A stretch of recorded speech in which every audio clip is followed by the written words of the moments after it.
বন্ধুরা, একঘেয়েমি বড়ির ঝোল ঝাল ভাজা রেসিপি খেতে খেতে যদি বোর লাগে, এই রেসিপিটা বানিয়ে নিন বাড়িতে। দারুণ টেস্টি হয় খেতে।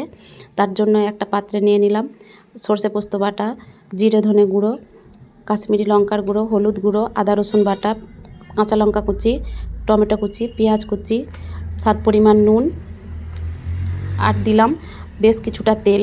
ভালোভাবে মশলাটা একসাথে মাখিয়ে নেব। এরপর দিয়ে দিচ্ছি ওর মধ্যে কিছুটা বড়ি। এই বড়িগুলো ভাজা না করে মশলার মধ্যে দিলেও দারুণ টেস্টি লাগে খেতে। ভালোভাবে বড়িটার সঙ্গে মশলাটা মিশিয়ে নিয়ে দিয়ে দিলাম পরিমাণ মতো জল। জলটা দিয়ে আবারও মিশিয়ে নিলাম। এরপর গ্যাস জ্বালিয়ে গ্যাসের মধ্যে আমি কড়াটা বসিয়ে দিয়ে ধিমি আঁচে, একদম লো আঁচে চাপা দিয়ে 10 থেকে 15 মিনিট মতো আমি এটা ভাপিয়ে নেব। ভাপিয়ে নেওয়ার পরেই তৈরি হয়ে যাবে আমার বড়ি ভাপা।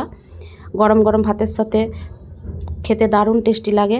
একবার হলেও বাড়িতে বানিয়ে খেয়ে দেখুন। আর ভিডিওটা ভালো লাগলে লাইক, শেয়ার, সাবস্ক্রাইব করবেন।